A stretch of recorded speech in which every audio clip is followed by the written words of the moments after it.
Hai, Assalamualaikum. Jumpa kembali. Saya Cikgu Faizul. Jadi hari ini saya akan berkongsikan tentang formula pengiraan saiz bar dan jarak bar.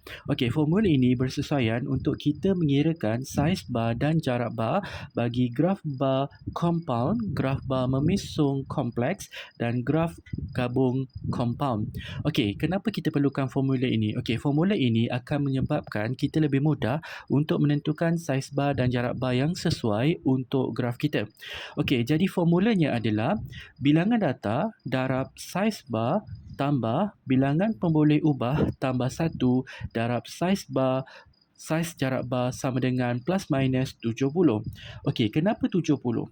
70 ini adalah panjang pasti X yang biasa kita gunakan dalam graf. Panjang pasti X panjang pasti X adalah 14. Jadi setiap 1 sentimeter ada 5 kotak kecil.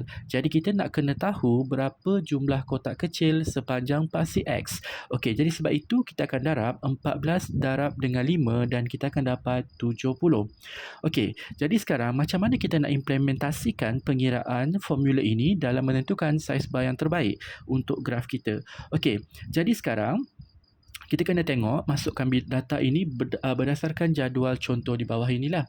Okey, sekarang bilangan data untuk graf bar compound. Okey, selalunya yang kita akan plot adalah data ataupun bilangan atau nilai yang diberikan oleh jadual ataupun teks. Dalam jadual ini mengandungi hampir 4, 8, 12, 16 data. Jadi kita buka kurungan 16 data. Kita darabkan, okey, saiz bar ini sebenarnya adalah anggaran kita. Kita menggunakan kaedah cuba jaya lah. Okey, dan ianya adalah mewakili saiz bar kita iaitu lebar bar tu berapa. Okey, jadi contoh anggaran saya letakkan 3. 3 di sini adalah 3 kotak kecil. Maksudnya setiap bar kita bersaiz 3 kotak kecil. Tutup kurungan, tambah, buka kurungan.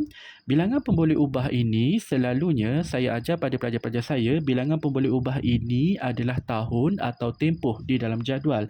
Seperti ini kan, iaitu pertama, kedua, ketiga. Ini adalah suku ataupun suku keempat, suku pertama, suku kedua, suku ketiga dan suku keempat. Jadi ada 4 suku. Macam ni ada 4 kan? Ada 4 pemboleh ubah, kita kena tambah 1. Kena tambah dengan 1. Jadi 5 darabkan saiz jarak bar ini juga dia adalah anggaran kita. Kita boleh letak apa saja figure.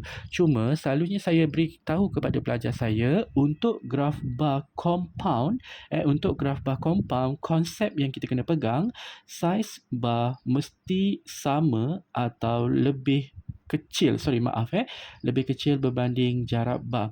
Okey, tadi kita dah letak saiz bar kita adalah 3. Jadi jarak bar kita kena lebih besar, sama atau lebih besar. Dia tak boleh lebih kecil. Okey, jadi saiz bar contoh kalau saya letakkan 4. Okey, kalau kita kira menggunakan kalkulator, kita akan dapat nilainya adalah 68. Okey, 68. Okey, sekarang ini kalau kita tengok yang kat sini kan, plus minus dia adalah 70. Plus minus 70 ini adalah plus minus 5 tau. Jadi bermula daripada 65 hingga 75 ialah panjang paksi X kita. Jadi kita akan dapat adalah 68 ini adalah bilangan kotak kecil yang kita gunakan dalam graf kita. Jadi contoh seperti graf yang di bawah inilah kan. Okey, nampak kita akan plot. Apabila kita plot, kita nampak saiz bar dia seimbang atau seragam dan juga jarak bar dia saiz bar dia juga adalah seragam. Jadi inilah contoh graf yang kita akan hasilkan kalau kita menggunakan kaedah pengiraan, formula pengiraan itu dalam menghasilkan sebuah graf. Kita kena faham, graf di dalam semester 2 ini dia perlu menggunakan konsep pelajar memenuhkan ruang graf tanpa ada nampak kekosongan di mana-mana. Jadi sebab itu kita perlu pengiraan saiz bar dan jarak bar ini bagi memastikan graf kita adalah seimbang saiz bar dan jarak bar dia lah. Okey, sekian saja untuk perkongsian pada hari ini. Untuk yang berikutnya nanti saya akan kongsikan lagi. Terima kasih semua.